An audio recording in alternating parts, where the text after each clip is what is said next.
Bien,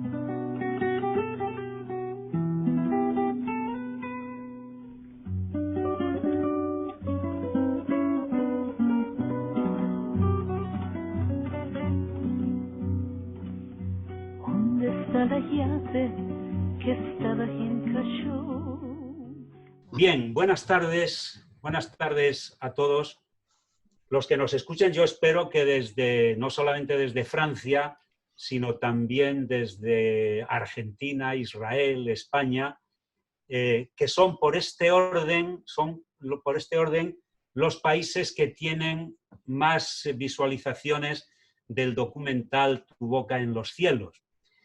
Es verdaderamente un placer darles a todos la bienvenida a este auditorio virtual del Instituto Cervantes de París. Un placer y una gran satisfacción al comprobar que hace un momento éramos 1.700 los que nos habíamos conectado y habíamos visto el documental de Miguel Ángel Nieto. Creo que ha sido una decisión acertada el programar esta actividad que formaba parte del Festival de Culturas Judías de París, suspendido, como saben, a causa de la pandemia. Y la verdad es que ni en las previsiones más optimistas imaginábamos tal número de visualizaciones. Es algo así como 12 auditorios del Instituto Cervantes en Quentin-Boschard. Hay dos razones que nos movieron a mantener la actividad a pesar de la suspensión del festival. Una, sin duda, es el interés y la calidad del documental que nos movió ya a programarlo dentro del festival, dentro de la jornada del judeo español en el festival. Y la otra tiene que ver también con la protagonista o ese personaje que es el hilo conductor de la narración, que es Raquel Muyal, a la que nos hubiera gustado tener aquí en París, y de ello hablamos Bella y yo hace ya bastante tiempo, cuando todavía no conocíamos el COVID y bastante antes de ese 27 de enero en que se nos fue desde la otra orilla. Y como dice Bella, cuando vuelva a Tánger su silueta me faltará en muchos rincones, aunque su recuerdo siga estando siempre en su ciudad. Personalmente quiero rendir homenaje a esa tangerina que hace ya bastantes años tanto me ayudó cuando yo era un joven director en FES y en Casablanca, y Raquel era la conseguidora de los libros que necesitábamos para nuestras clases de español. En aquellos tiempos todo se arreglaba con una llamada a Raquel y también con la colaboración de los conductores de la CTM, la Compagnie de Transport Marocain, aquellos tiempos en los que se podía ir a la estación, hablar con el conductor, darle un paquete y había otra persona a 300 kilómetros que recogía ese paquete. Ahora dependemos de plataformas que nos están martirizando continuamente. Bueno, como les decía, hace un momento eran 1.700 las personas que habían visto el documental y que probablemente sean más hasta que esta noche ya lo descolguemos de nuestro canal YouTube. Bienvenidos a este auditorio virtual. Gracias a todas y a todos los que han respondido a nuestra invitación y, sobre todo, gracias a los que están en este momento detrás de la cámara para seguir hablando y caminando. Y gracias también a la asociación Aquí Estamos, Les Amis de la Lettre Séfarade. Gracias también a nuestros invitados que ahora mismo les voy a presentar. En primer lugar, Miguel Ángel Nieto Solís, un abulense, periodista, escritor y director del documental. Como periodista y como escritor, pues bueno, ha trabajado como corresponsal de guerra y en periodismo de investigación, y fruto de eso son varios libros sobre asuntos de la España más reciente. Su trayectoria profesional ha convivido también con la realización de documentales dentro del ámbito social, de investigación y también de carácter histórico para televisiones de todo el mundo. Documentales sobre la transición española, la transición silenciada, La sombra de Ararat, Almas sin fronteras, o los que nos interesan a nosotros esta tarde, que es El último sefardí y Tu boca en los cielos, que es el que todos hemos visto en estos últimos días. Seguimos con Lynn Anselem, nacida en París en el seno de una familia originaria de Larache, profesora agrégée de español y maître de conférence en la Université de Valenciennes. Lynn trabaja sobre la literatura y el arte español de los siglos XVI y XVII. Es autora de dos libros, uno, Petites histoires de la rue Saint-Nicolas, que es una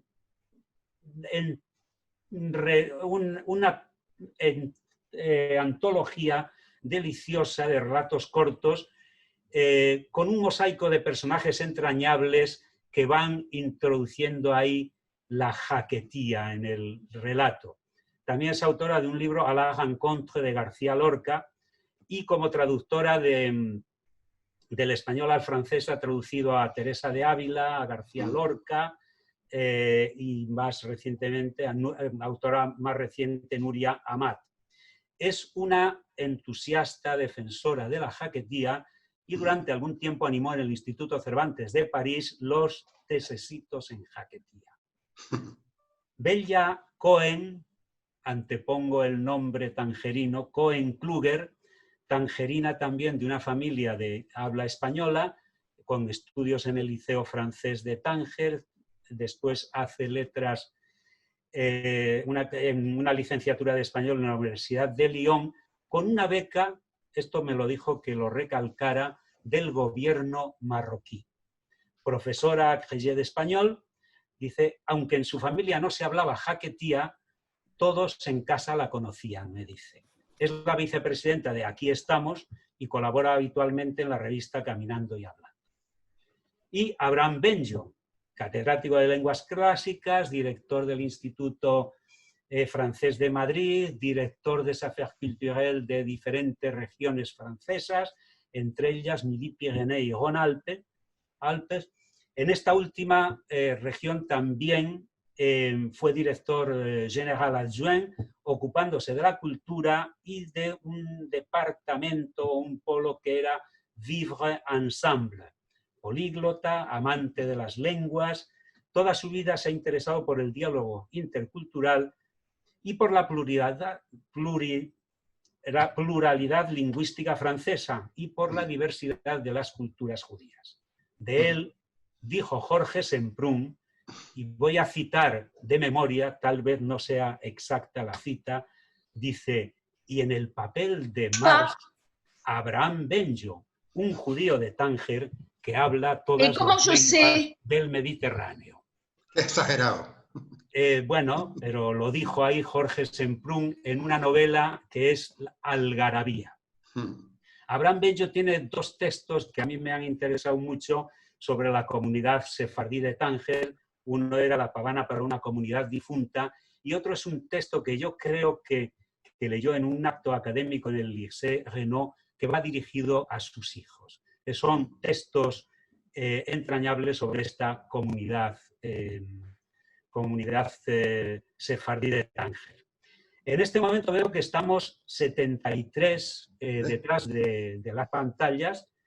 Va a ser muy complicado lo de los turnos de palabra y por eso les aconsejo que si tienen alguna pregunta que hacer, en la parte baja de la pantalla está el chat, pueden dejar ahí sus preguntas y Eduardo, que está administrando la plataforma, seleccionará las que sean más importantes. Yo de momento voy a empezar dando la palabra a Miguel Ángel y voy a hacerle una pregunta así muy general de algo que a mí, digamos, me sorprendió más en el documental, que es esa idea de un documental con un personaje más o menos protagonista, que es ese hilo conductor de la narración, y también la idea de la carta a los Reyes Católicos, ¿no? ¿Cómo surge, Miguel Ángel, esa idea? ¿Es una idea que tú tenías y que se la propones a Raquel, o surge de vuestras conversaciones? ¿Puedes aclararnos un poco esto y hablarnos del documental, por favor? Bueno, lo primero, buenas tardes a todos, buenos días a los del otro lado de América, que veo que hay gente conectada, y muchas gracias al Cervantes, al festival y a los compañeros que están conmigo aquí para hablar de esto con motivo en cierto modo, del documental. El documental surge como una respuesta a las enormes críticas que recibí por parte de la comunidad sefardita de Marruecos, especialmente, por no haberles incluido en el último sefardí, en el documental que hice en 2006. Entonces, cada vez que lo presentaba, salían algunas señoras y señores levantando la mano y diciendo, bueno, ¿por qué nosotros no estamos, no? Y yo siempre les contestaba lo mismo, digo, es que podría contarles una milonga, pero lo cierto es que no había más dinero, no quedaba presupuesto. O sea, nosotros trabajamos con presupuestos muy, muy exiguos, y en aquel caso no nos dio más para poder haber hecho una cosa más totalizadora. De lo cual en parte me alegro, porque el último sefardí se crea junto con Arte y Televisión Española, cuando todavía la nacionalidad española para los sefardíes era un mito y un sueño, y Tu boca en los cielos se hace cuando ya está aprobado el decreto real de derogación, en cierto modo, del edicto de expulsión, lo cual era... Entonces, ambos, sin ser primera parte y segunda parte, cierran un ciclo. Lo cierto es que en el primero, en el último sefardí, ya había un protagonista, había un hilo conductor, que era Eliezer Papo, un rabino de Sarajevo, que era un rabino errante, en aquel él se definía así, y al que yo me fui a conocer a Jerusalén, pues igual que hice con Rachel muchos años después, para ver cómo daba en cámara, cómo se expresaba, si era... Quiero decir, elegir un personaje que transmita emociones no es tan fácil, que nosotros tenemos que tener siempre en cuenta el medio en el que estamos difundiendo una información que nunca puede ser completa, porque está ajustada a un tiempo, está ajustada a un medio que es la televisión o el cine, y entonces tienes que sintetizar mucho y tiene que haber, desde mi punto de vista, una carga emocional, un aporte emocional del personaje. Respondiendo a tu pregunta de una forma un poco más concreta, Domingo, nosotros barajamos varios tipos de personajes y varios tipos de guiones antes de acometer finalmente la propuesta de Rachel, que luego cuento cómo surgió. Os pongo un ejemplo. Una de las que intentamos era, el protagonista era un ciego conocido mío, que se dedica a hacer mapas, un chaval joven que se dedica a hacer mapas sonoros de las ciudades que visita, de Estambul, de Moscú, de Belgrado, de Sarajevo. Y entonces la idea era que él fuera el hilo conductor y que lo que fuera persiguiendo fuera la jaquetía. Es decir, ¿qué es la jaquetía si no la escuchamos? ¿Qué es la jaquetía si no la oímos, ¿no? El experimento no funcionó. De hecho, lo probamos en casa de Paco Díez, del músico, que hoy afortunadamente está con nosotros, por lo que veo también. Hola, Paco. Y no funcionó. No funcionó porque era excesivamente complicado y plásticamente muy difícil de conducir, y finalmente ni a mí me encantó la idea, ni a Televisión Española le entusiasmaba una cosa tan absolutamente experimental, ¿no? Con más presupuesto hubiera sido una idea bonita y con más tiempo, ¿no? Pero Entonces optamos por Rasiel por sugerencia de Javier Valenzuela, que es un periodista español muy amigo mío, nos criamos juntos en El País, y él me dijo, mira, si quieres abordar esto tienes sí o sí que hablar con Rasiel, ¿no? Entonces me fui a Tánger, conocí a Rasiel, me recibió muy bien, por supuesto, yendo de parte, bueno, aparte de que era un cielo de mujer, pero yendo de parte de Javier era todo como mucho más fácil. Y yo sí iba con la propuesta de la carta, ¿no? Sin definir, o sea, pero sí sabía que tenía que haber una matriz conductora, que fuera un guión que nos permitiera permear entre la historia. No era tan importante el mensaje de la carta, que de eso se ocupó Rachel, como que una carta nos sirviera para hacer traspiés a lo largo de los siglos y poder, de alguna manera, ilustrar toda la historia junto con las imágenes, junto con la música y junto con los entrevistados, que también hay que decir que son un aporte excepcional todos ellos, ¿no? Cuando yo le presenté la propuesta de la carta a Rachel, bueno, puedo contar muchas anécdotas, porque es que pasamos al final muchos días trabajando y muchos días juntos, ¿no? Ella lo que dijo fue, sí, es muy buena idea la carta, pero la voy a escribir a mi manera. Muy bien. Digo, pero ¿qué quiere decir escribirla a tu manera? Dice, pues que yo quiero decir en la carta que no le guardo rencor a los Reyes Católicos y que me quiero morir en Tánger, que me da igual que hayan dado la nacionalidad o no. Pero yo soy española, pero quiero morir en Tánger, ¿no? Es mi patria, ¿no? Y por supuesto acepté, ¿no? Parte de la magia, yo entiendo, de un buen equipo como el que yo tuve, que era un equipo, siempre suelo trabajar con gente mucho mejor que yo y gracias a eso salen las cosas bien, ¿no?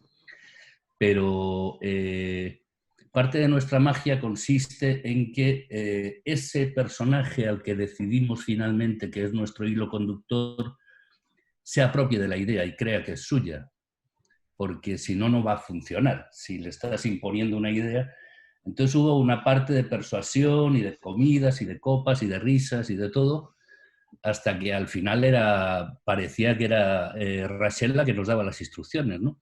Y entonces estábamos encantados porque veíamos que ella había entrado en el juego y además jugaba excelentemente, ¿no? Entonces esos dos son un poco las herramientas con las que construimos un discurso que quizá la única novedad que contiene es que es la primera vez que se hace un documental específico sobre una comunidad que fue tan importante, tan representativa, que sigue siendo una parte de la memoria de la que prácticamente nadie, al menos en España, había prestado atención, ¿no? Y para nosotros, bueno, es un honor, o sea, la acogida que ha tenido este documental en todo el mundo, yo aún no me lo creo, ¿no? Y está hecho sin ninguna ambición, está hecho con el corazón y como yo siempre, cuando me preguntan que por qué he hecho temas de contenido judío o de contenido sefardí, doy la misma explicación. Yo no soy judío, bueno, no sé si soy judío, tampoco sé si soy árabe, o sea, soy un poco de todo, ¿no? Pero mi idea siempre ha sido que a mí en la escuela me hablaron de la Reconquista, pero no me hablaron de la expulsión de los judíos. Entonces yo no quería que mis hijos crecieran, ni los hijos de mis amigos, sin una historia de alguna manera reescrita y donde se colocaran en su lugar a los árabes y se colocara en su lugar a los judíos, ¿no? Que fueron tan importantes para este país, ¿no? De modo que no había mayor ambición que esa y yo creo que en cierto modo los dos documentales, el último sefardí y esta especie de colofón lírico que es Tu boca en los cielos, pues son dos herramientas que permiten continuar a partir de ahí, no a mí, pero a otros realizadores, a otros creadores, ¿no? Vale, me parece magnífico eso que has dicho, ¿no? Que es un documental hecho con el corazón. Eso se ve cuando se ve el documental y eso es una de las cosas que me atrajo a mí. Me atrajo también, evidentemente, el personaje de Raquel y luego el hecho de encontrarme con tantos amigos. Saludo también a Paco Díez, que lo veo ahí. También en el documental he podido ver a Mara Aranda, a J. Martínez. O sea, prácticamente un 60 o 70% de los personajes que aparecen son conocidos y amigos, ¿no? Y antes de lanzar, digamos, la actividad, yo el documental se lo hice ver a algunas personas y todos me decían lo mismo, ¿no? O sea, lo entrañable que era el personaje, la belleza que tenía del discurso y sobre todo ese de no les guardamos rencor. O sea, que a todos les parecía magnífico. Bien, y vamos hablando, siguiendo con esto, en el documental se habla de convivencia y se habla también de coexistencia, y sobre eso me gustaría que hablaran los demás invitados, Bella, Abraham, que han convivido ahí, y también Lynn, que por su juventud no convivió no estuvo en esa comunidad sefardí del Arache, pero que sí que de alguna forma convivió en ese, digamos, territorio espiritual de otra comunidad sefardí ya en París. Bella, ¿quieres empezar tú y al mismo tiempo puedes decir algunas palabras sobre Raquel, que fue amiga tuya? Sí. Sí, Bella. ¿Oye o no? Sí, ¿Me sí, oyen? Sí, te oímos. sí.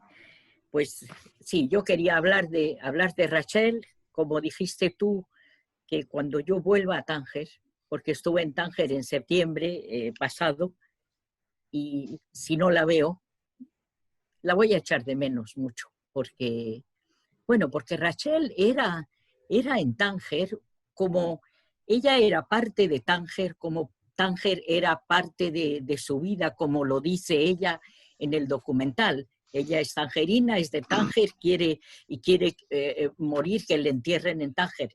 Y así fue. Rachel era de Tánger así.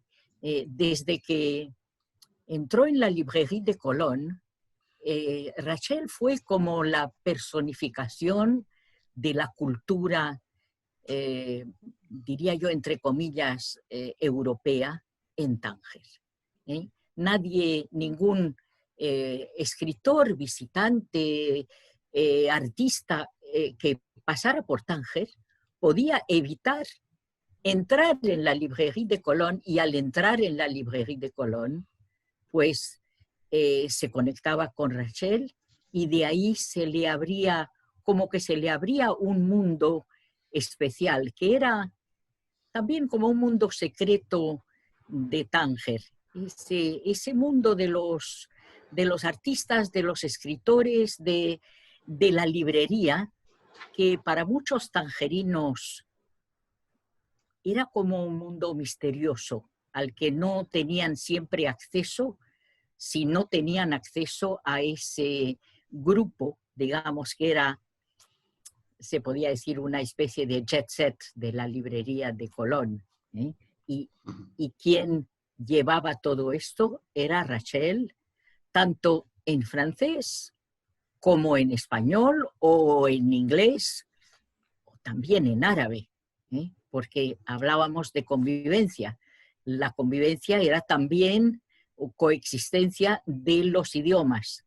Hablábamos español, hablábamos jaquetía, y hace rato cuando tú hablabas de esos tiempos, yo pensé, ese era el tiempo de Yahasra, que es la fórmula de jaquetía para decir aquellos tiempos buenos, que siempre son buenos cuando se recuerdan, ¿verdad?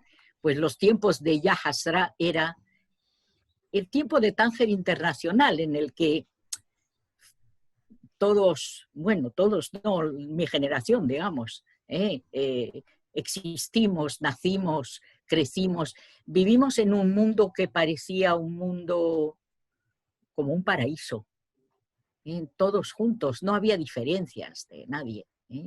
Ese es el espíritu que Rachel hacía reinar, más que reinar, centellear, porque ella centelleaba con su sonrisa, con su habla, con su simpatía en Tánger. Claro que todos, casi todos podríamos decir algo de Rachel. Tal vez, Rachel lo sabía todo, conocía a todos, y como siempre, como ocurre en grupos o en familias, pues todo no es todo bueno, pero todo existe y todo está allí, y era ella. Al final del documental, esa imagen de primer plano de Rachel a mí me hace saltar las lágrimas cada vez que veo la película, porque estoy allí con ella, pues sí. Esto es lo que yo diría de Rachel. Ahora, el resto de nuestra vida en Tánger, lo que era esa, ¿qué diríamos, Abraham? Convivencia, coexistencia, ¿qué te parece? Las dos palabras me valen. Pero las dos. Yo quería... ¿Has terminado, Bella? Sí, podemos seguir en diálogo si quieres. No, porque yo quería hablar de convivencia en otro sentido. Porque yo considero que los judíos hispano-marroquíes, vamos a llamarlos así, formábamos una comunidad llena de paradojas. Y una de esas paradojas era que éramos judíos marroquíes, incluso la mayoría de nosotros ostentábamos la nacionalidad marroquí, pero nos considerábamos como distintos de las demás comunidades de Marruecos. Y yo quiero hablar de la convivencia, de la coexistencia entre los Toshavim, o sea, los judíos autóctonos de Marruecos, y los Megorashim, los expulsados de Castilla, de España, y sus descendientes. Porque por una parte, en el crisol del andaluz, se forjó una identidad común que más de una vez cruzó el estrecho de Gibraltar. Véase el exilio, por ejemplo, de la familia de Maimónides hacia Fez en 1150, tras las masacres de 1391 y sobre todo la expulsión de 1492. Los judíos que desembarcaron cerca de Tánger, en la desembocadura del Oued el-Lehud, como lo dice el documental, no se quedaron ahí en Tánger. A la sazón, Tánger era un pueblucho insignificante y además, poco tiempo después, cayó en manos de Portugal, que para los judíos no era un vecindario posible.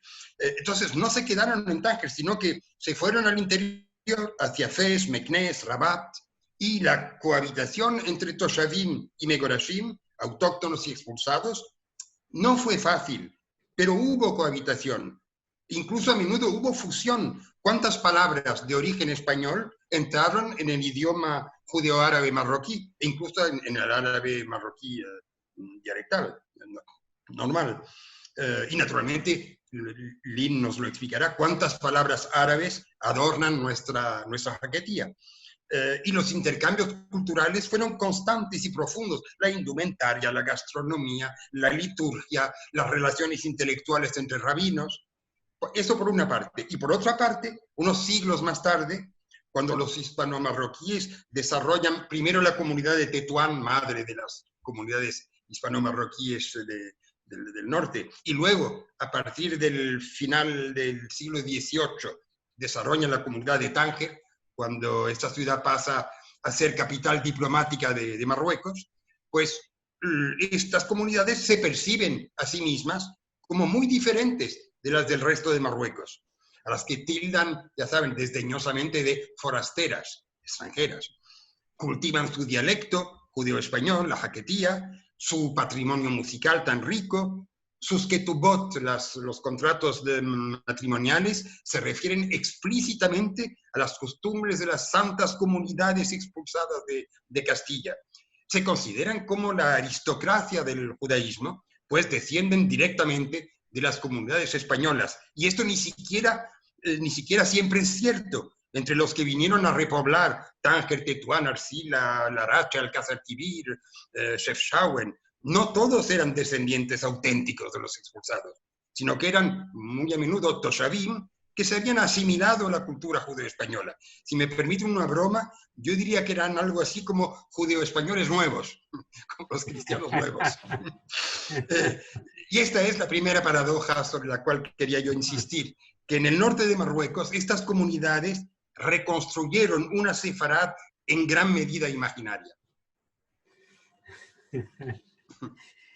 Sí, Lynn, ¿tu percepción de esa convivencia, coexistencia? Bueno, primero, buenas tardes a todos. ¿Se me oye bien? ¿Se me oye? Perfecto. Bueno, yo, como dijiste, yo nací aquí en París. No, pero primero, antes de hablar de la convivencia y coexistencia, quería enseñar, porque hay una actualidad acerca de fallecer. Contestó a un periodista, a un francés, que se llama Dominique Rousseau. Sí. Entonces se publicó este libro. Yo tengo la versión francesa, pero se acaba de publicar en la editorial hebraica la traducción al castellano de este libro sobre la vida. Es una entrevista de Rachel Muyal. Y también un librito que todos no conocerán, que escribió Rachel Muyal misma, que lo publicó en una editorial preciosa que se llama Khbar Bladna. Este librito, que es un relato suyo muy breve, bravo Alik. Digo bravo Alik a Bella. Y Bella, pero mal te acordarás, bueno, te acordarás, la última vez que coincidimos, Bella y yo, en Tánger, lo que quiero decir es que hasta última hora, hasta los últimos días de su vida, Rachel Muyal era la que reunía a la gente, era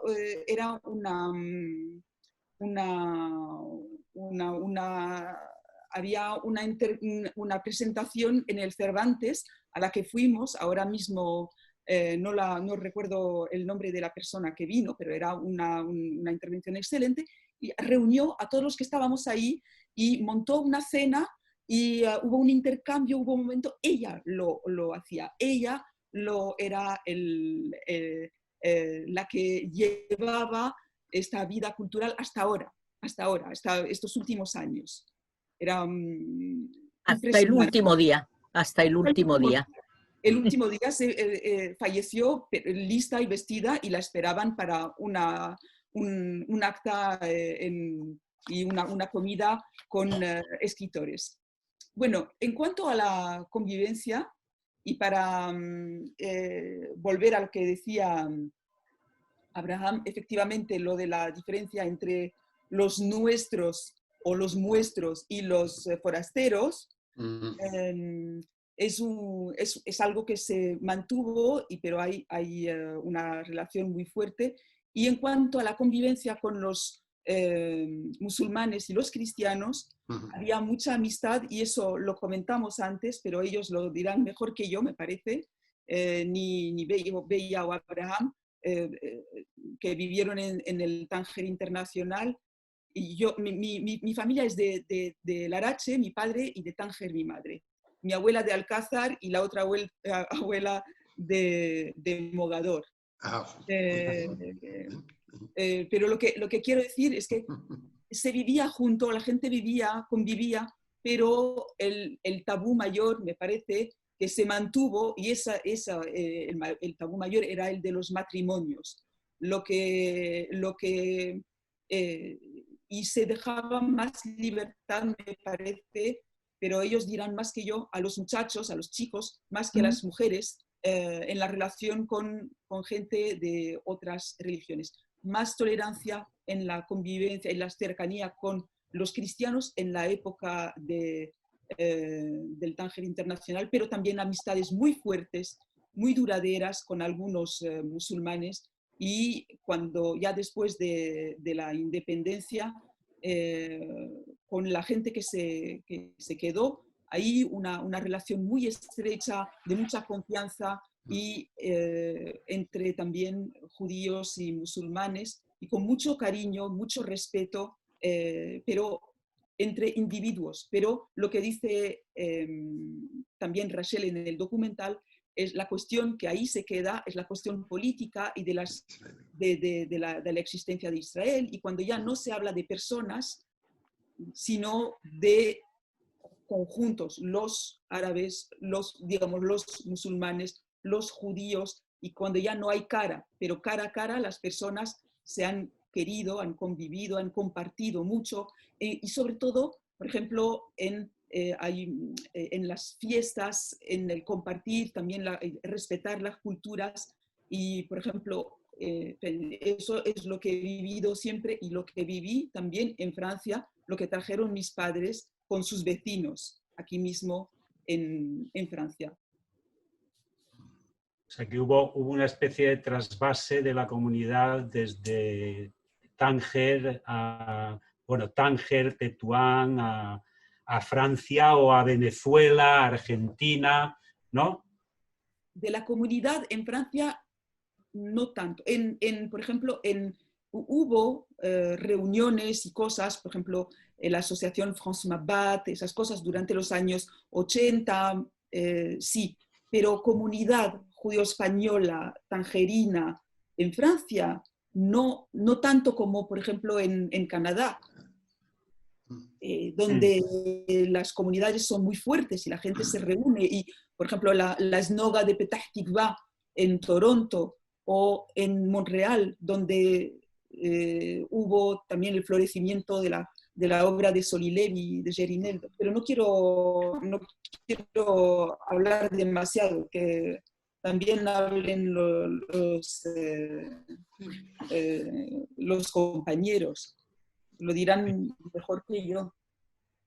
Abraham, ¿querías tomar la palabra? No, únicamente decir que no se puede olvidar las comunidades de Madrid, por ejemplo, de España en general, pero de Madrid muy particularmente, donde los oriundos del norte de Marruecos son más que numerosos, son la inmensa mayoría, y también en Caracas, donde hay una comunidad de oriundos de Tánger, Tetuán, etcétera, increíble. Y Hubo, claro. Hubo. Hablo de Venezuela, ¿no? De la Venezuela bolivariana. De acuerdo. Bueno, tenían una escuela, hacían fiestas, hubo también una actividad editorial muy grande en Venezuela. Se publicaron muchos libros en Venezuela, una cosa muy importante. Abraham, y bueno, hablando de esto de comunidades, yo recuerdo una conversación que tuvimos hace años en la que yo te preguntaba sobre el número de sefardíes que había en Lyon concretamente, ¿no? Y tú viniste a decirme algo que dices en el documental, dice, y lo demás son cuentos, una cosa parecida, ¿no? O sea, sobre eso, esa diferencia entre judíos orientales, judíos occidentales, judíos árabes, bereberes, sefardíes, ¿nos podrías aclarar un poco? Sí. Recuerdo muy bien la conversación, es que tú estabas trabajando sobre la ley de nacionalidad española y querías saber cuántos sefardíes habían en Lyon para dirigirte a ellos. Y me viniste explicando que te habían dicho que en Lyon habían no sé cuántos centenares o miles de sefarditas, miles de sefardíes. Y yo casi te respondo, tu boca en los cielos, porque efectivamente yo los podría contar con los dedos de mis dos manos, los sefardíes de Lyon. Y esto viene únicamente de que hay un problema lingüístico, semántico, si quieres. Sefardíes, sefarad en hebreo significa España. Sefardíes son los judíos descendientes de los expulsados de España. Ojo, los que vivían en España en la Edad Media no se llamaban ellos mismos sefardíes, no sabían que eran sefardíes. Tuvieron que esperar a ser expulsados y encontrarse en el extranjero para descubrir su identidad de sefardíes. Y entonces, los sefardíes son los que salieron, el documental lo enseña muy bien con unos mapas, los que salieron de España y se fueron, la mayoría de ellos, al ex imperio otomano, Turquía, Grecia, Bulgaria, etc.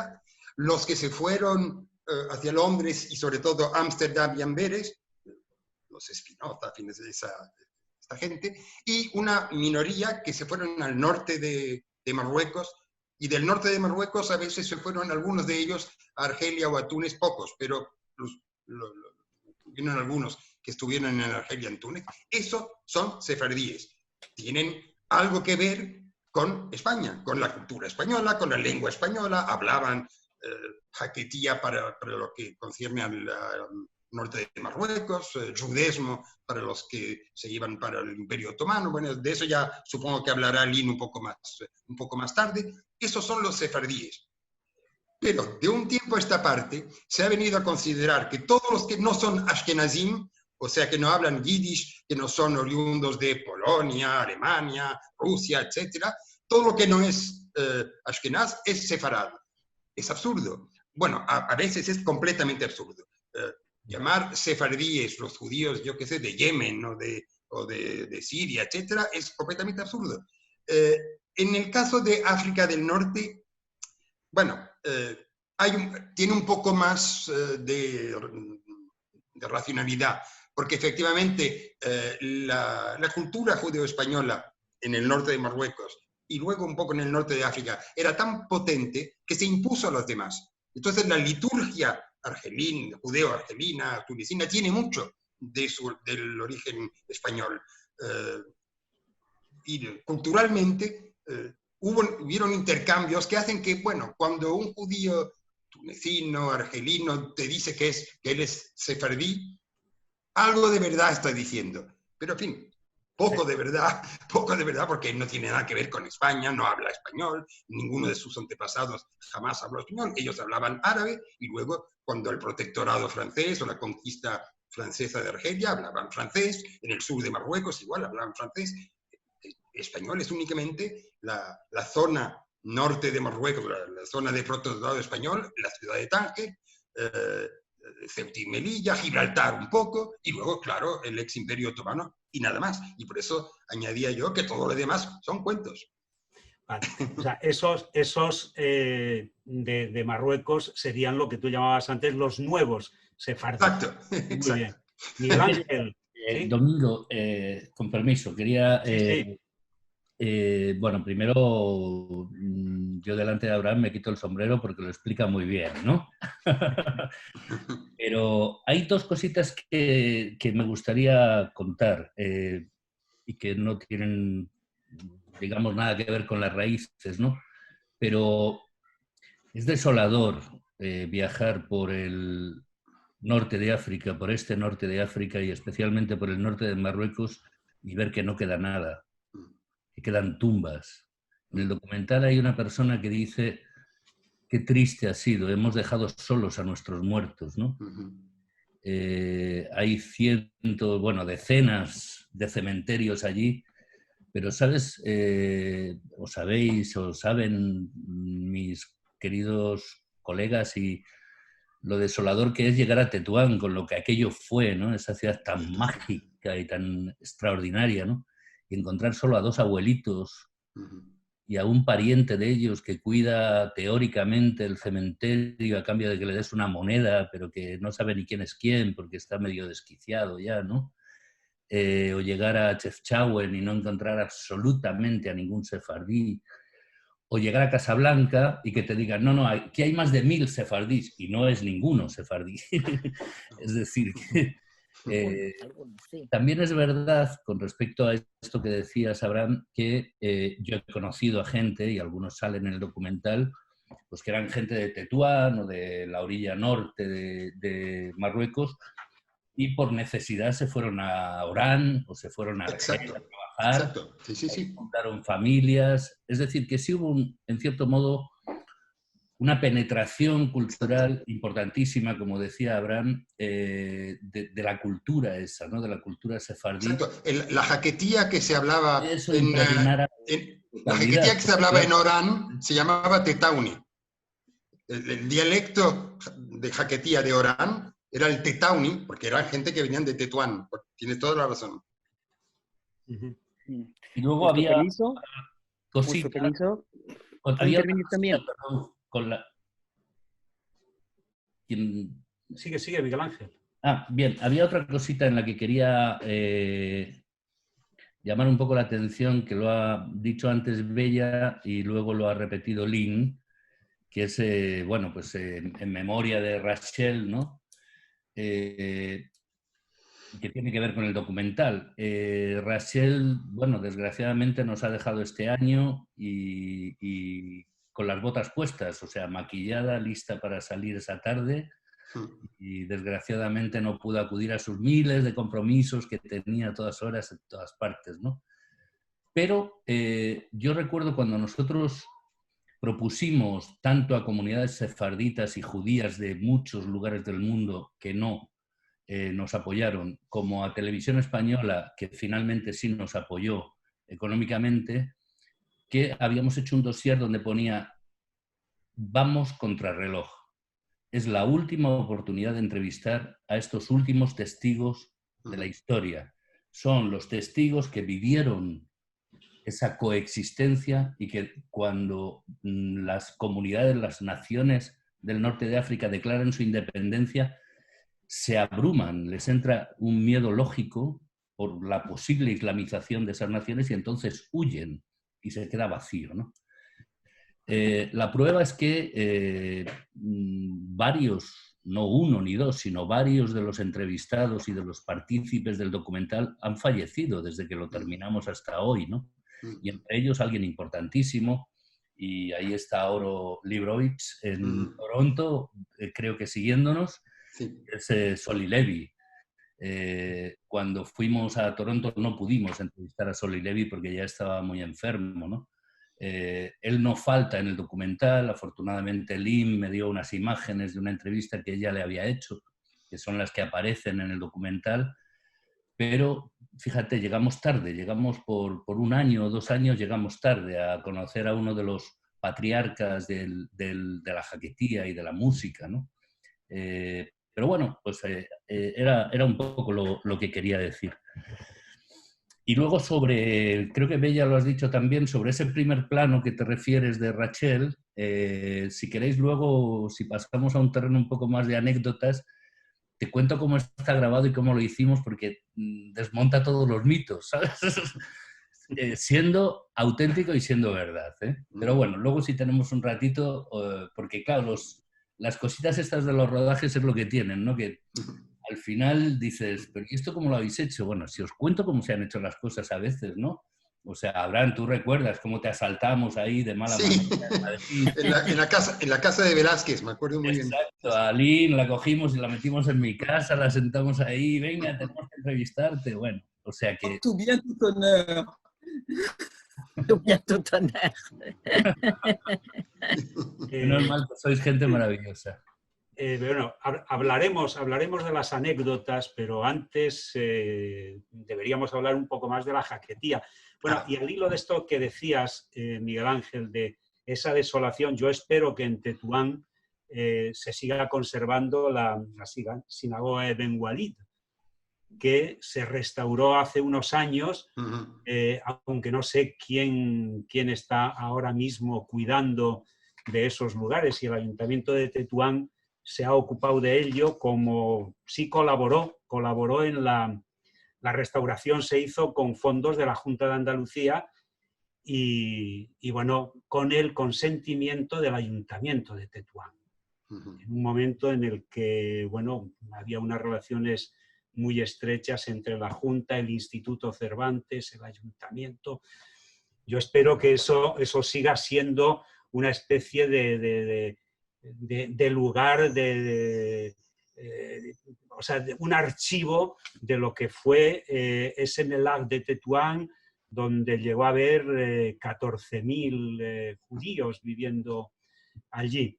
Bueno, pero yo quería pasar a lo de la jaquetía, el judeo español, el ladino.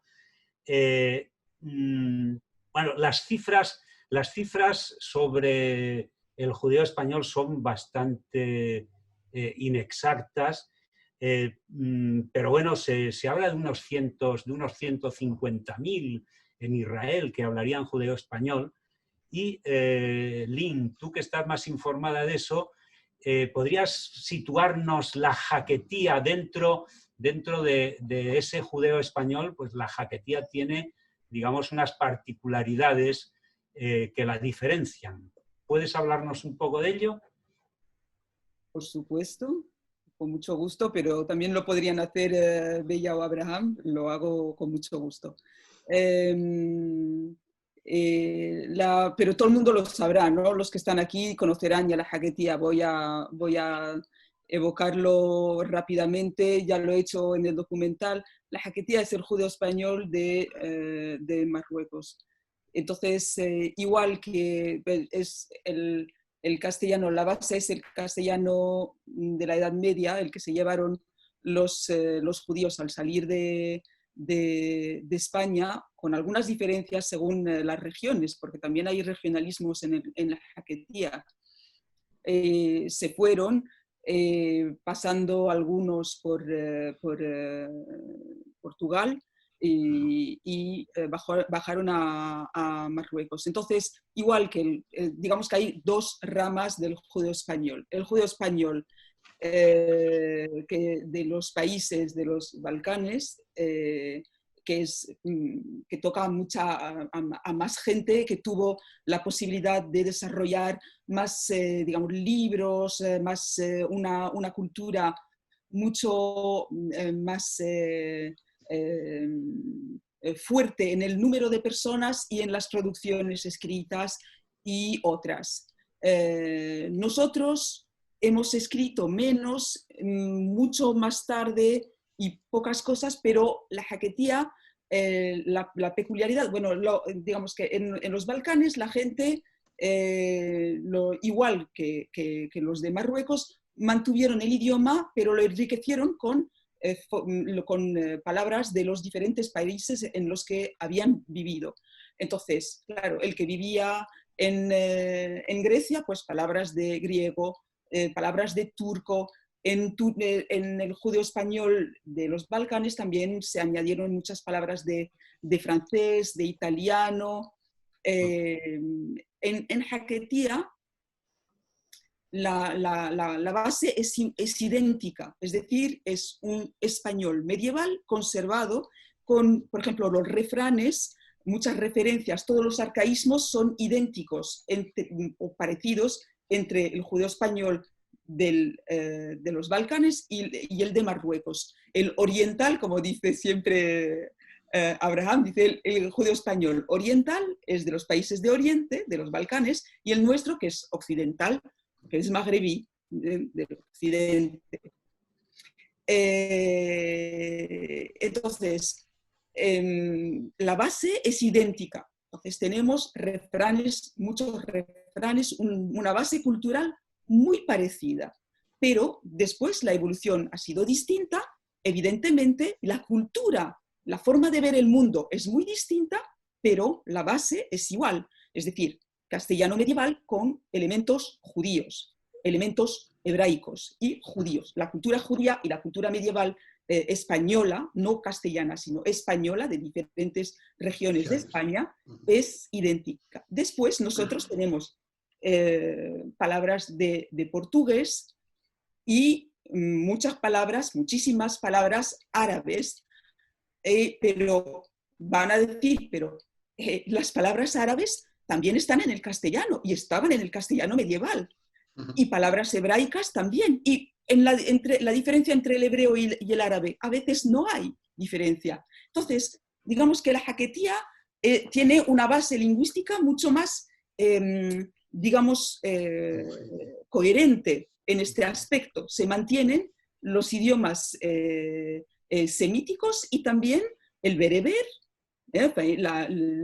diferentes variantes de bereberes de Marruecos y el portugués. Pero, por ejemplo, palabras que venían del árabe en castellano se han rearabizado. O palabras, digamos, el hebreo citado en jaquetía mantiene el acento, digamos, las guturales originales que se han desaparecido en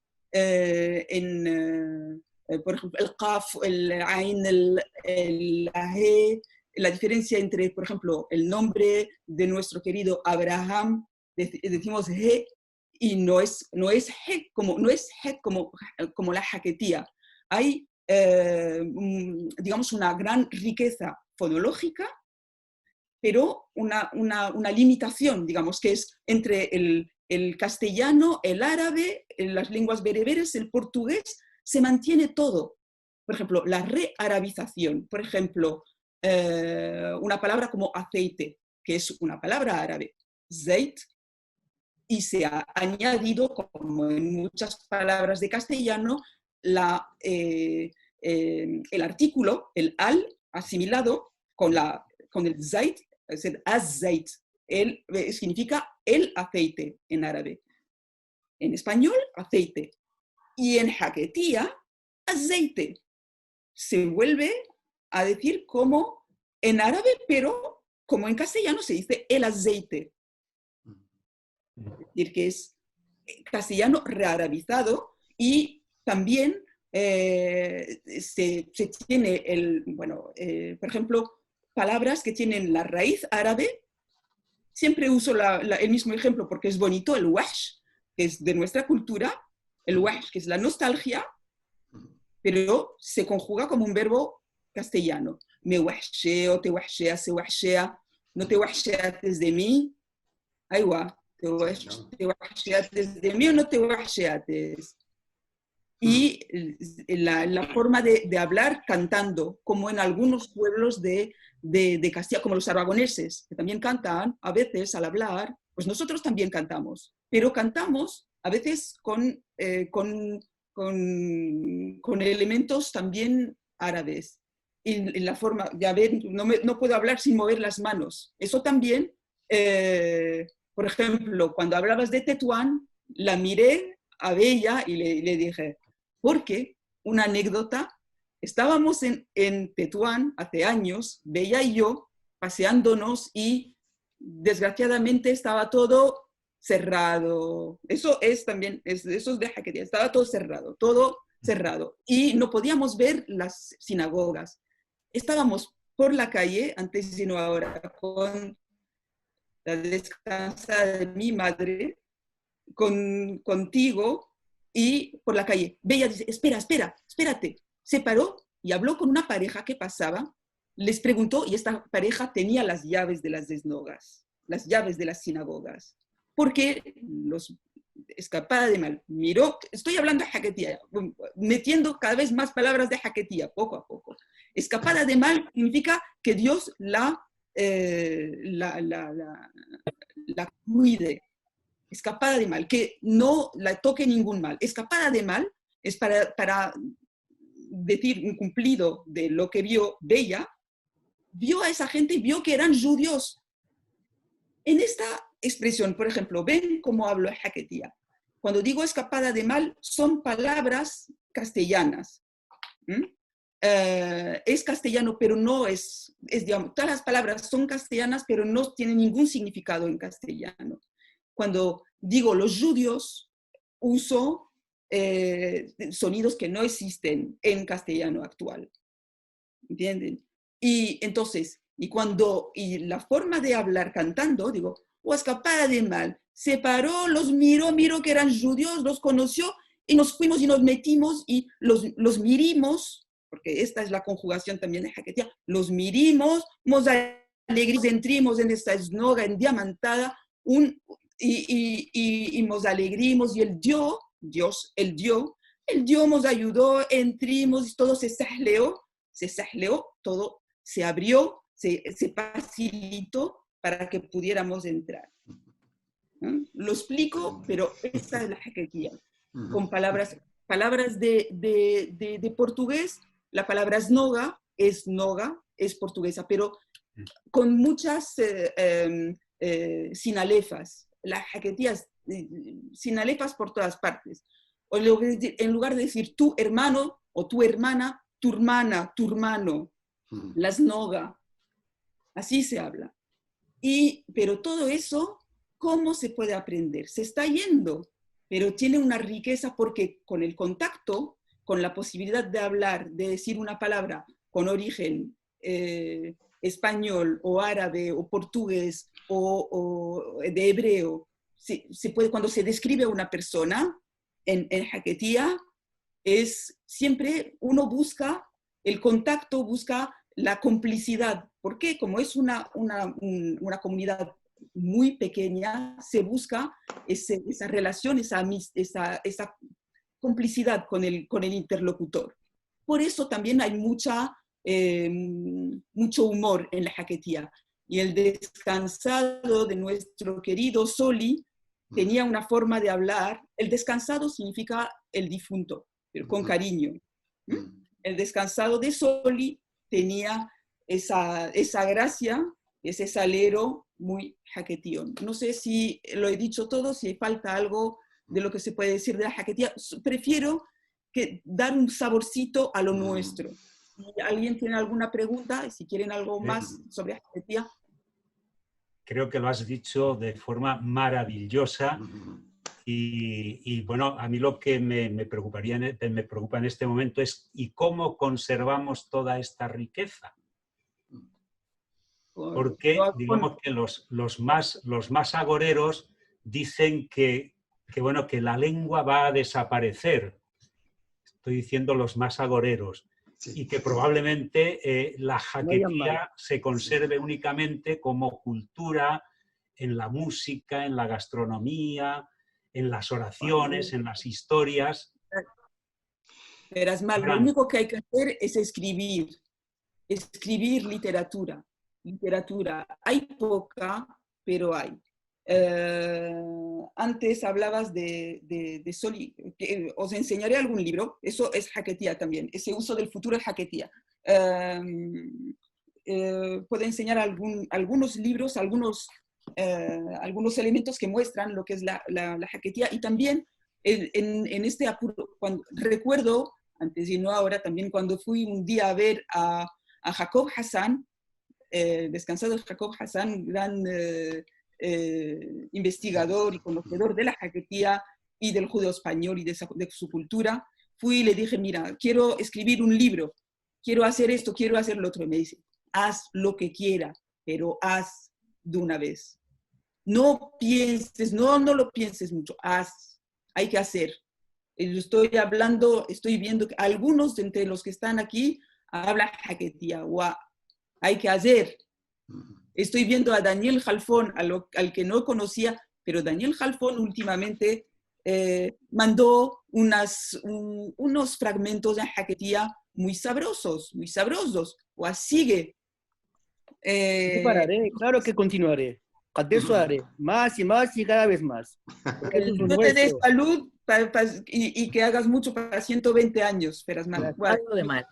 Mira, si puedo intervenir también, quisiera dar un poco más de futuro para esta cosa, que parece que sabe mucho a Hasra y a Kahara y cosas viejas, pero aquí hay por venir. Por ejemplo, quería decir a vosotros todos que en Tetuán, y esto también me dijo Ángel, para que lo haga una vez por todas, que cada año se hace la Hilula de Isabel Walid, que se hace en Tánger cada año, no en Tánger, en Tetuán. Y eso se anima, eso es algo increíble. Por ejemplo, vemos esa ciudad donde no hay nadie, pero para el mes más o menos de marzo, entre marzo y febrero, la ciudad se ilumina y de ahí llega gente de todas las partes del mundo, de Canadá, de Francia, de México, de Inglaterra también, de Gibraltar, de Ceuta, de Israel. Y eso se anima y hay que ver, y tú tienes que firmarlo una vez, Ángel, porque eso es la sobrevivencia de la gente del norte de África, que sigue siendo gente que ama su cultura antigua. Y vemos que mismo hay gente, jóvenes, mis hijos, que nunca vivieron en Marruecos, que son nacidos en París, en Francia, que vienen ahí, que vienen a buscar las raíces de nuestra familia. Yo soy descendiente de Isabel Walid de parte propia. Lo que yo quiero decir es que aquí hay futuro. A mí me encanta la Jaquetía, me gusta hablarla, y para también Domingo, quiero decirle que la CTM sigue funcionando en Casablanca, y le puedes llevar paquetes si quieres a Tánger y a Tetuán para los papeles. No se jadeó del todo. Eso no se jadeó, ¿no? Daniel, sí. No te conocía, pero bueno, yo estuve en Tetuán hace años cuando con Simón Leví abrimos las puertas de la sinagoga de Ben Walid y se la enseñamos al arquitecto Ramón de Torres de la Junta de Andalucía y convencimos al alcalde de Tetuán para que lo incluyera dentro de los monumentos que había que restaurar en la Medina de Tetuán. No la he visto terminada porque me fui de Tetuán antes de que acabaran las obras, pero recuerdo que encontramos hasta el alambique con el que se destilaba la magia. Estaba allí en la casa. Pues mira, este año fue el 150 aniversario de la muerte de Wissam Ben Walid, que en paz descanse, y tuvimos la suerte de hacerlo justo antes de este mesrob del virus del COVID, que se caiga el Mazal. Y entonces lo que hicimos, y ahí hubo cantidad de gente que vino. Yo pensaba que eso aquí es una película. Y Ángel, que por cierto tienes un saludo de mis primos Benatar de Madrid, que te quiero decir, que los conoces bastante bien. Sí, les conozco mucho. Entonces, que cuando quieras puedes decir que es una película de eso, porque no es, en vez que esa película sobre el final de los tetaunis o de la gente del norte, no hablamos de los forasteros, Abraham Benjo, que eso no son de los nuestros, esos son forasteros, pero nosotros somos los de verdad. En esta, bueno, yo nací en Casablanca, vámonos, pero me considero como si fuese más bien de Tetuán. Bueno, y entonces, eso puede hacer. Abraham quiere hablar, perdona, pero Abraham quiere hablar. Sí. No, quería decir únicamente para hablar también de futuro, que todo no es tan negro como parece. Yo estuve hace unos años en Tánger, justamente para la Ilulá de Rabbi Mordechai Ben-Gio, el bisabuelo de mi padre, era el centenario de su muerte, y pude ver con mis ojos cómo el actual rey de Marruecos, Mohamed VI, está realmente dando mucho dinero y desarrollando muchos esfuerzos para rehabilitar el patrimonio judío marroquí en general y el del norte en particular, restaurando cementerios, restaurando sinagogas, pensando en algún museo o centro cultural de los judíos hispanos del norte de Marruecos, etc. Y eso, pues, realmente es un gran alivio saber que el idioma quizás se esté perdiendo, aunque mientras esté por 120 años gente como Lin, pues todavía habrán horas faustas para la jaquetilla. Pero en fin, aparte del idioma está toda la cultura, la liturgia nuestra, en fin, toda la cultura. Y eso hay una toma de conciencia actualmente en Marruecos, gracias al Palacio, de la necesidad de salvar ese patrimonio que es parte importante del patrimonio marroquí. Y en eso tienen que ver mucho, como decía Lin, los que escriben, los que cantan en judeo-español. Y veo aquí alguien en el chat que me decía si Paco Díez está todavía por ahí, que explicara un poco las diferencias entre la música sefardí de Oriente y la música sefardí de Marruecos. Sí, sí. Paco, ¿estás por ahí todavía? No nos contestes. Tú lo puedes saber, ¿no? ¿Ahora? Sí. Paco, hombre, qué alegría verte. Gracias a todos. Yo soy, como diría aquel, un mero difusor, ¿no?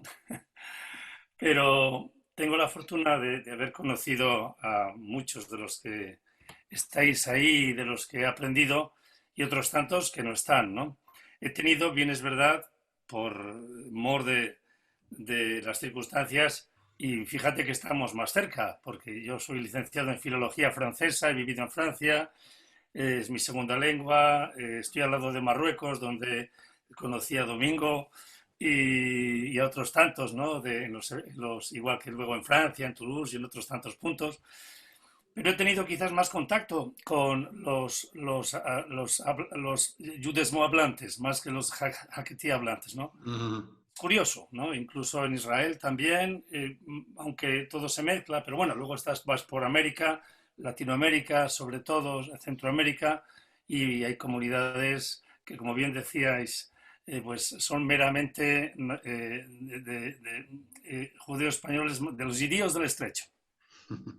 Y claro que hay diferencias, de una misma raíz, como bien decía Lynn, de una misma raíz de salida, de diferentes comunidades, con sus hablas locales, con sus acentos, con aquel castellano incipiente de finales, bueno, ya no tan incipiente, pero todavía no desarrollado de finales del 15, no tan desarrollado de finales del 15, con un montón de influencias, ¿no?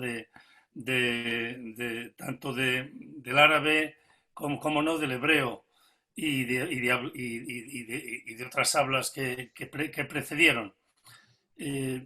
Hay una diferencia importante en cuanto a los países de adopción. Los países de recepción influyen decisivamente en la parte que, como bien decía Abraham, lo parafraseaba Lynn, pues los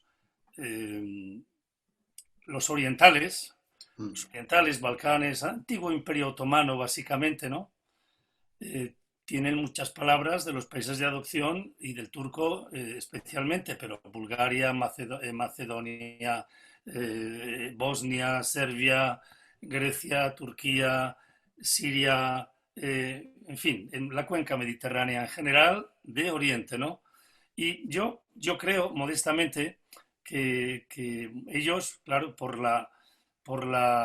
hasta el momento en que el español actual empezó a adulterar, porque lo hace, las hablas maravillosas y dulces, ¿no?, del yudesmo o de la jaquetía, pues había una, si queréis, una mayor autenticidad en los sefardíes de Oriente por la lejanía. Exacto. No exenta de adulterio lingüístico, porque la Asociación Israelita Universal entró a saco, que diríamos en español, para captar aquellas comunidades importantes que Francia, a través de esas instituciones público-privadas que iban allá al antiguo imperio turco, especialmente, bueno, pues sobre todo Grecia, Turquía, y adulteró especialmente el yudesmo, algo que no ha hecho con la jaquetía del norte. De la misma manera, aunque todos hablaran francés, más con los judíos más del sur de Marruecos, ¿no? Pero bueno, digamos, habiéndome formado en la filología francesa y en muchos latines y algunos griegos, como buen seminarista que fui, pues sé diferenciar esas palabras aladinadas del yudesmo, del francés que enseñaron y que todos hablaban como segunda lengua o tercera lengua en los judíos del Oriente, y cuando oigo hablar la jaquetía del norte, ¿no?, del norte de Marruecos, del Arache, Alcazarquivir, Tetuán, Tanger, incluso un poquito más al sur, pero sí que hay una diferencia, y luego también el hecho de que fuera adulterado. El yudesmo también fue adulterado por el castellano actual, cuando aquellas comunidades todavía, ya en decadencia, pero aún florecientes, fueron uno de los mayores consumidores de discos de pizarra de copla española y de canción española. La hija de Juan Simón, María de la O, como la falsa moneda, Mijaca, etcétera, etcétera, aquellas canciones. Bueno, pues, claro, también influyó, pero claro, la cercanía de los judíos del Estrecho con la metrópoli, y sobre todo tras el protectorado, tras la llegada del protectorado español, pues claro, abundó, facilitó, desgraciadamente desde mi punto de vista, en que esa autenticidad y la posibilidad quizás de fijar esa maravillosa lengua, esos gajos maravillosos del español actual, se hubiera podido dar, ¿no? Pero no dejó de adulterarlo. Ese es mi punto de vista y se puede hablar mucho al respecto. Bueno, es una adulteración que es la evolución natural de todas las lenguas que están en contacto. Pero bueno, gracias a gente como Paco y a otros que cantan y siguen cantando en judeo-español, podemos conservar esas sonoridades. Y veo que está aquí también Oro Anaori Librovich, sí, sí. que a lo mejor tenía algo que decirnos desde Montreal.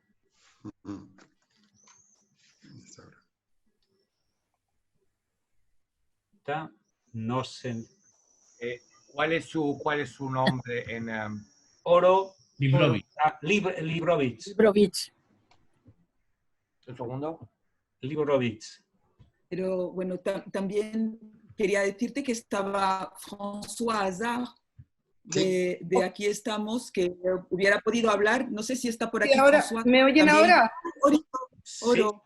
Sí, Sí, mira, sí, sí, que, Lynn, me gustaría, hola Miguel, me gustaría añadir a lo que dijiste, o sea, recalcarlo, que quede muy claro esto, de que antes de que Soli Leví escribiera sus obras de teatro en jaquetía, la jaquetía era una lengua puramente dialectal, que no se escribía. Y entonces, es que la obra de Soli es algo monumental para la jaquetía y para la supervivencia de esta lengua, y me gustaría que quedara claro para todos los oyentes.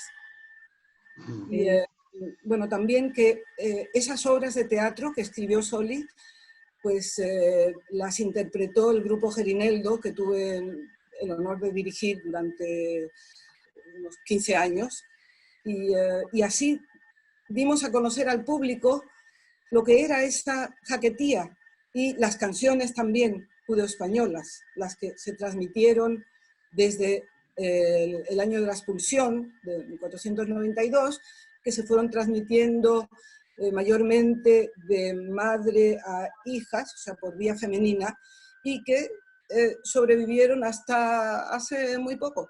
En fin. Gracias por tu intervención. Sí. Sí, Abraham. Sí, quería recalcar lo que acaba de decir Oro, me parece muy importante. Soli Leví fue el primero y, desgraciadamente, quizás por ahora, el único realmente autor en jaquetía. ¿Por qué razón? Es la gran diferencia entre los sefardíes de Oriente y los de Occidente. En Oriente, cuando un intelectual sefardí quería decir algo, quería escribir algo, lo escribía en su lengua, o sea, en judesmo. En el norte de Marruecos, cuando un intelectual, que los hubo y muchos, querían decir algo, escribir algo, lo hacían en las lenguas vernáculas occidentales, que es las lenguas con las cuales convivían, y esencialmente, para el norte de Marruecos, en español. Hay mucha literatura de judíos sefarditas, pero en español. Castellano, en español, y no en jaquetía. Y creo que la primera vez en que a alguien se le ocurrió que la jaquetía podía ser un idioma literario, no únicamente para contar bromas, chistes, en fin, proverbios, anécdotas, sino para escribir algo que tuviera sustancia, pues fue nuestro querido y entrañable Soli. Bueno, Claro, quisiera enseñar también un par de cosas. También hay que decir, si me permiten, bueno, quería enseñar este libro del que hablaba Oro, que es el primer libro publicado verdaderamente en jaquetía, que lo publicó Soli en 1992, y después publicó otros libros, pero también hay que evocar el trabajo y la obra singular de Ángel Vázquez, que escribió La vida perra de Juanita Narboni, que es un libro publicado en 1976, que recoge él no era judío y no hablaba en su casa jaquetía, pero su madre, que era sombrerera, sí tenía muchas clientas judías, y él escuchó la jaquetía, y en este libro entrega una huella muy importante, fundamental de la jaquetía, porque es una excelente novela de un hombre es la primera novela en Haketia. El primer libro de Soli son obras de teatro, tiene también poesía, fragmentos de poesía, y después escribió otros libros que son más bien también autobiográficos. El libro de Ángel Vázquez es novela, pero también el libro de Ángel Vázquez tiene un elemento completamente oral, y eso es lo que se puede ver como, digamos, como punto común en toda la literatura, o casi toda la literatura en Haketia.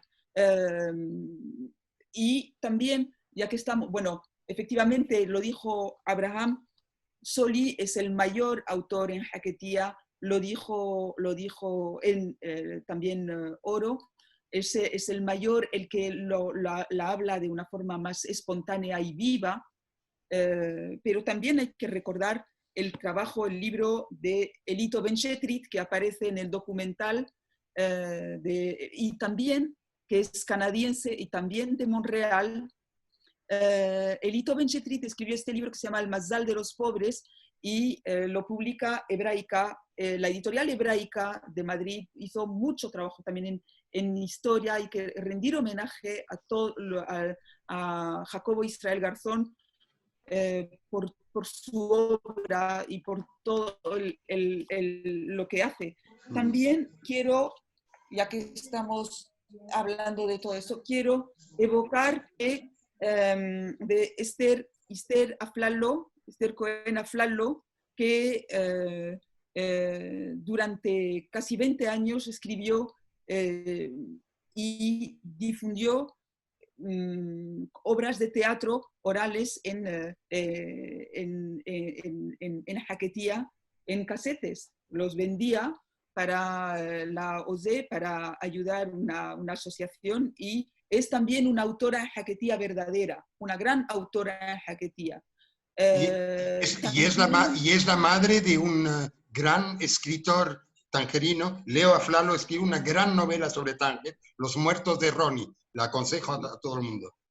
Es un libro precioso, no escrita en Haketia, pero que tiene, y que es una verdadera novela. Yo creo que esta cultura, también hay que recordar los trabajos de Esther Ben-Dan, las novelas de Esther Ben-Dan, ambientadas que también aparece en el documental, que no llevan Haketia, pero que sí evocan este mundo nuestro.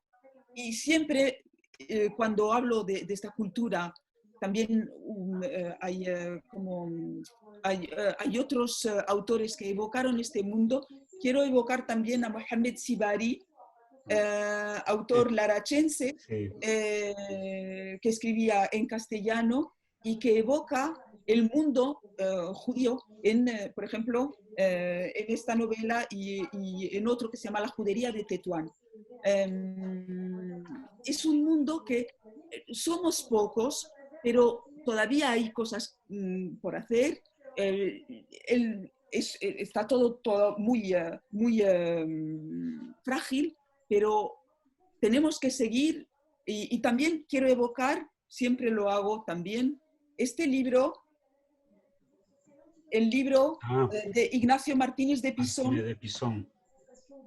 que es de Zaragoza, y que escribió este libro hace unos 5 años, que se llama La buena reputación, que evoca un matrimonio entre un judío de Melilla y una zaragozana, y es un libro de más de 500 páginas que cuenta también, y es bonito, la cuestión de los matrimonios mixtos, y él se documentó muchísimo. Es un libro precioso, una novela. Lo que quiero decir es que cuando la literatura tiene valor literario, da a entender, da a conocer, permite sentir, igual que la película. Si es una película hecha con cariño, entonces te permite entrar en el mundo con los sentimientos, no solo como con los diccionarios, que también tienen mucho valor. Y también quiero recordar también el libro, el libro de Abraham Benjo, escribió un libro también precioso sobre nuestra cultura, y todos hacemos lo que podemos. Y yo también escribí como dijiste, un libro. Lo hacemos y todos tenemos que entregar lo que podemos como testigos de esta cultura.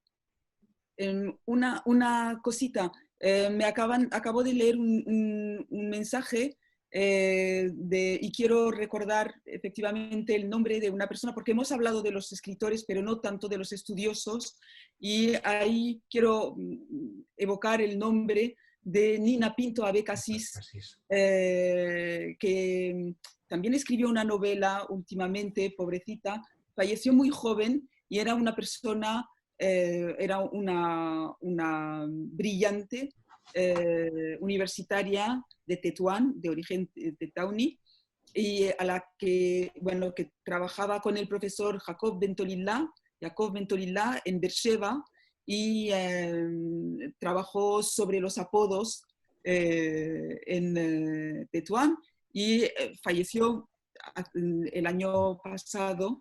Y, en julio pasado.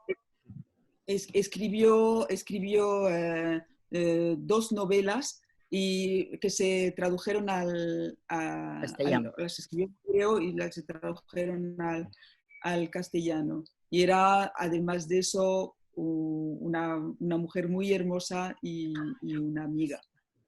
Guapísima. Sí. A mí me impresionó su libro, Relatos íntimos, que fue el último que se publicó en España. Relatos íntimos de Nina Pinto Abecassis. Y veo aquí también un mensaje. Ahora, no sé, yo creo que ya es el tiempo de las anécdotas y de todo lo que queramos. Veo aquí ahora, Miguel Ángel, te vamos a dar la palabra para que nos cuentes algunas de esas anécdotas, pero veo aquí un mensaje de Daniel Jalfón, que habla de su madre Simona, tetuaní también, que fue la primera en obtener la nacionalidad española. Pasó todos los exámenes con mención sobresaliente en el Cervantes de París. O sea, el DELE y el CCSE. Solo una cosita. Un saludo a Simona, que está ahí conectada también. Solo una cosita, quiero pedir disculpas porque seguramente hayamos olvidado algunos nombres y quiero pedir disculpas. Por ejemplo, ya que estábamos hablando del grupo Gerineldo, no hemos hablado de este trabajo tan valioso de Judith Cohen, el de Gladys, como Bunan. Bunan. Benaim Bunan. Benaim Bunan, porque tenía Bunan, pero no tenía el otro apellido. Y también que se llama Tu boca en los cielos también. Quiero también evocar el trabajo valiosísimo de los hermanos Gladys y Sidney Pimienta, que trabajaron en archivos, y Gladys Pimienta está a punto de, o ya publicó un libro del que tendríamos que hablar en otro momento. Son personas que han hecho un trabajo enorme, que han publicado, por ejemplo, han hecho una edición del libro de actas de la comunidad de Tánger, que se publicó, pero han hecho un trabajo de edición precioso. Enorme. Enorme. Son personas que valen muchísimo. Es que lo nuestro es como la acumulación de trabajo de todos, pero seguramente hayamos olvidado a alguien, no sé a quién hemos podido olvidar, y pido perdón. Pido que también la familia Benarroch, que escribió de Israel, hicieron una Caperucita Roja en Jaquetía, y Alicia Siso, que tiene una página web sobre Jaquetía, Alicia Siso Ras, y también ¿cómo se llama? Fereres Mor Yusef, el nombre. que escribió también un libro sobre el Arach, que es larachense. Hay muchos, hay mucha gente, hay bibliografía. Entonces lo que nos falta es, digamos, fijar toda esa bibliografía. Pero yo creo que podíamos volver al documental, Miguel Ángel. Nos habías prometido algunas de esas anécdotas. Bueno, más que prometer, si había preguntas o si había algún tipo de curiosidad. Bueno, pues ya está hecha la pregunta. No, pero sí es muy curioso esa cara a la que se refería Bella antes, que está retratada Rachel en el sepulcro de los Reyes Católicos. Bueno, nos pasó una cosa muy curiosa, pero que esto no salga del planeta Tierra. Estábamos en Madrid con Rachel y entonces, después de mucho negociar con la autoridad eclesiástica, conseguí finalmente que nos autorizaran para grabar en el sepulcro de los Reyes Católicos, en la Capilla Real. Y llegamos, bueno, cogimos un coche y llegamos a Granada como a las 3:30 de la tarde con Rachel a bordo, hecha polvo, y resultó ser el día más caluroso que se recuerda de aquel año, ¿no? Y habíamos subido al Albaicín para hacerle un plano que aparece ahí donde se ve la Alhambra detrás, ¿no? El caso es que ahí le dio un mareo a Rachel porque ni habíamos comido, ni... Bueno, esto es... la verdad que a veces pienso en la responsabilidad que tengo yo con su prematuro envejecimiento, ¿no? Y entonces estuvimos bastante tiempo esperando hasta que ella se reanimó un poco y ya cuando bajamos a la Capilla Real, a Granada, a grabar, nos encontramos con que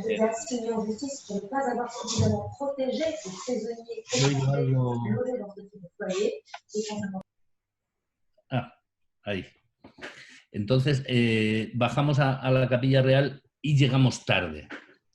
Entonces, el responsable de la Capilla Real, el clérigo de turno, estaba bastante enfadado. Yo ya lo sabía porque por teléfono había hablado con él diciendo que nos íbamos a retrasar y le noté como muy enfadado diciendo, solo van a tener ustedes 20 minutos para grabar todo.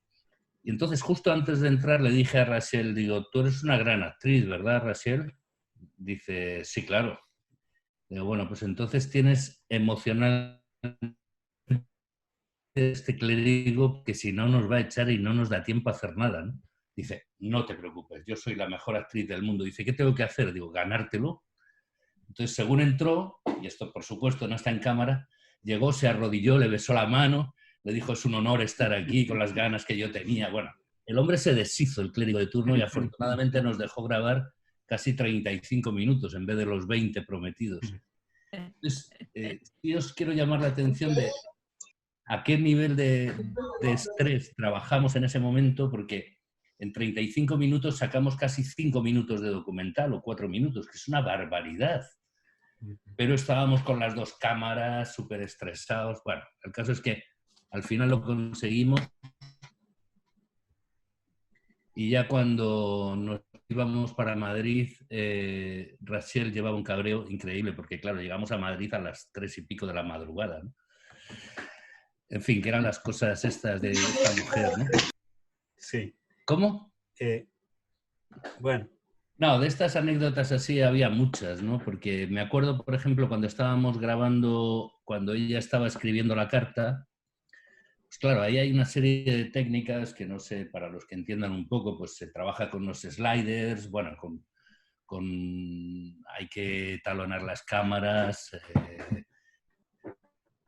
bueno, lleva un trabajo técnico y sobre todo, pues cada plano hay que repetirlo varias veces, es decir, que si ella está escribiendo extranjero, pues la tenemos de lejos, la tenemos en medio plano y la tenemos con el boli escribiendo extranjero, ¿no?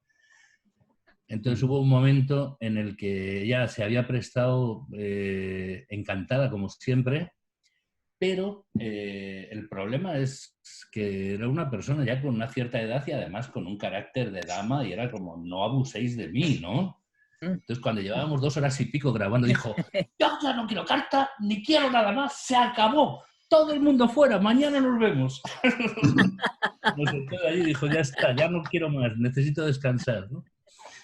Entonces, bueno, trabajar con gente tan deliciosa, a veces nosotros nos excedemos porque no somos conscientes del tiempo de los demás. Bueno, siempre procuramos serlo, somos muy elegantes, ¿no? Pero a veces te descuidas porque falla una tarjeta de cámara o porque falla algo y tienes que repetir o porque hay que esperar, porque a veces estamos grabando en exteriores y justo cuando vas a empezar a grabar se pone una nube, ¿no? Y dices, joder, hemos estado preparando para que le dé el sol y justo se pone la nube, ¿no? En fin, o sea, que cosas de esas hay un montón. Lo que sí es verdad es que con Rachel todo el equipo tuvo una sintonía como jamás hemos tenido y nos hicimos, bueno, íntimos amigos hasta el punto de que por el poquito tiempo que nos conocimos, pero Rachel la última parte de su vida no iba a ningún lugar sin mí, o sea, me llamaba para, oye Miguel, me tienes que acompañar a no sé dónde porque me han invitado y yo sola sabes que no puedo ir y necesito agarrarme de tu brazo, ¿no?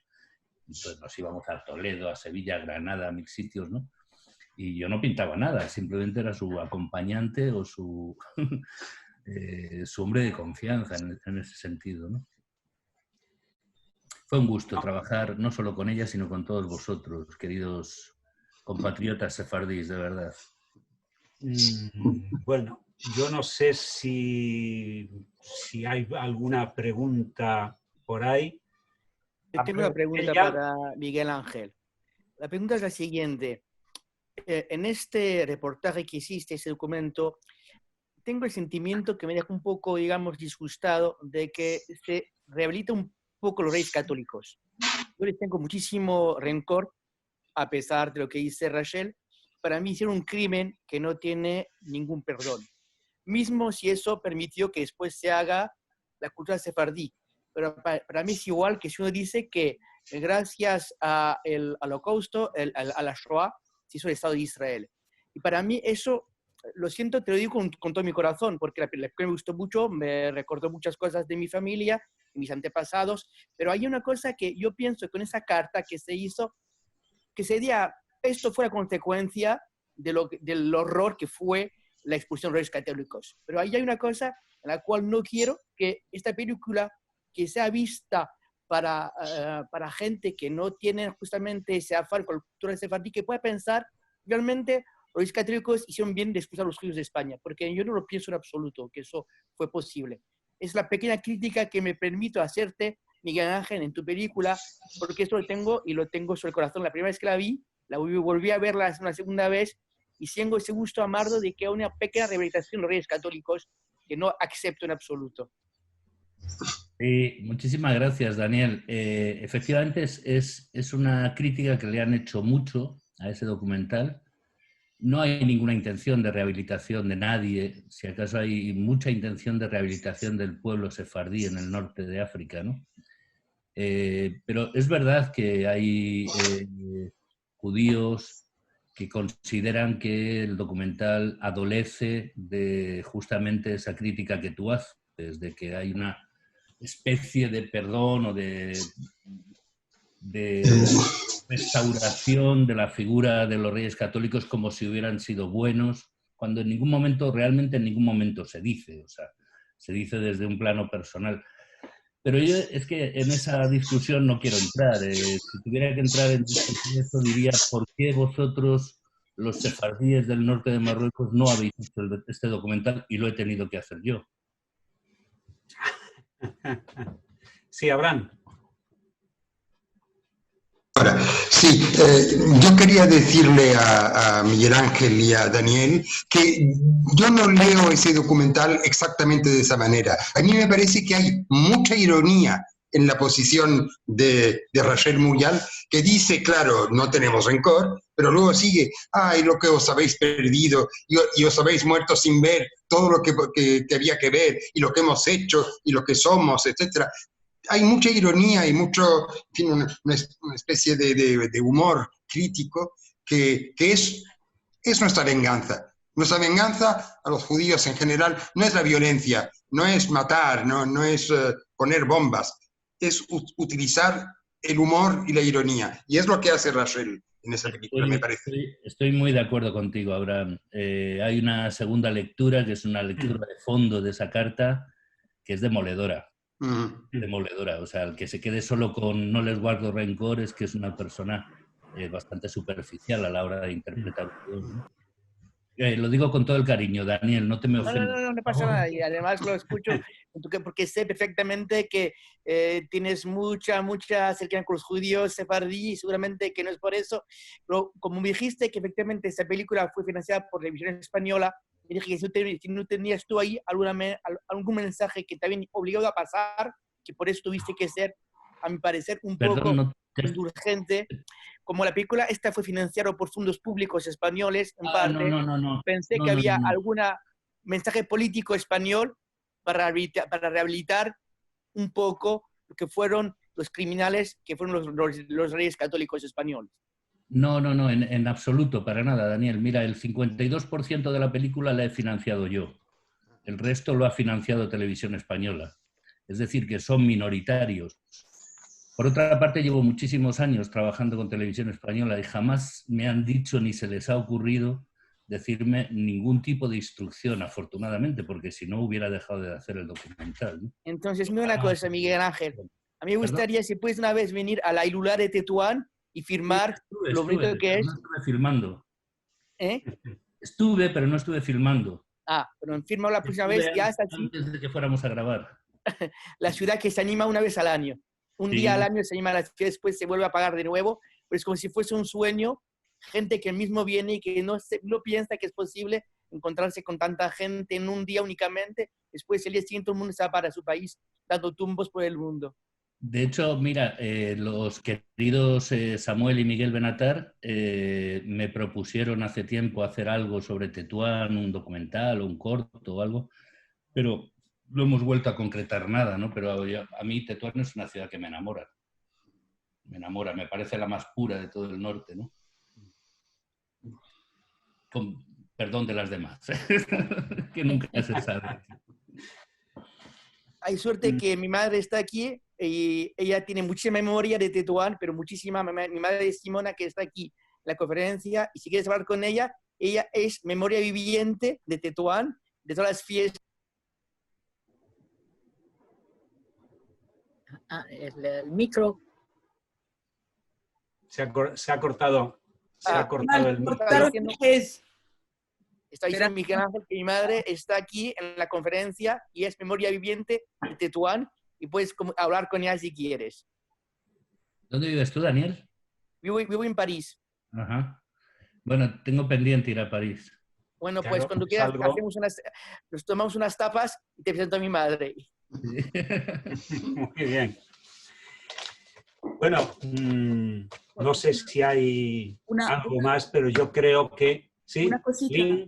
No, me han escrito, me han pedido que mencionara el nombre de José Benoliel, el primero el que también menciona Miguel Ángel en el documental, este estudioso maravilloso que empezó describiendo la jaquetía a principios del siglo XX y cuyos artículos se reunieron en el 77 por la comunidad, la muy nueva comunidad de Madrid.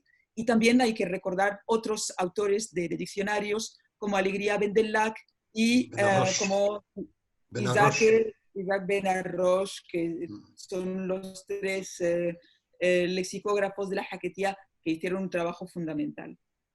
Faltaban en la bibliografía. Muy bien. Bueno, yo creo que podemos terminar. Bueno, llevamos casi 2 horas de conexión. En el momento en que menos gente está conectada, somos 50 todavía. Yo creo que es un gran éxito que hay que aplaudir.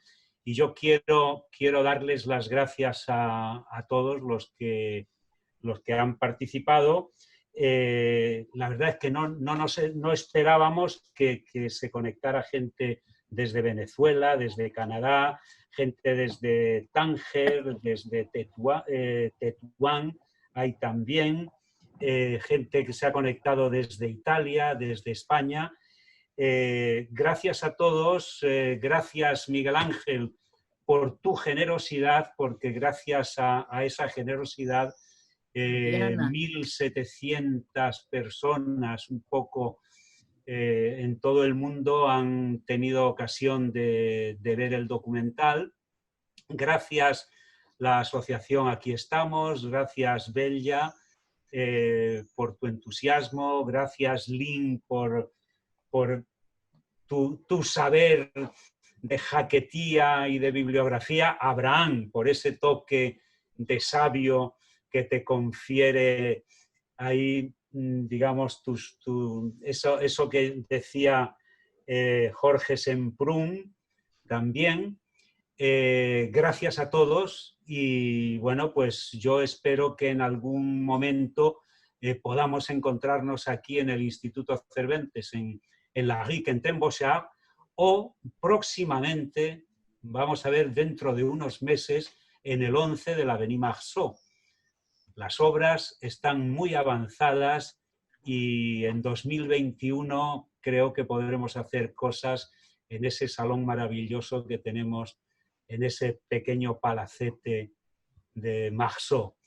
Gracias a todos y hasta pronto. Hasta muy pronto. Muchas gracias a ti. Adiós. Hasta luego.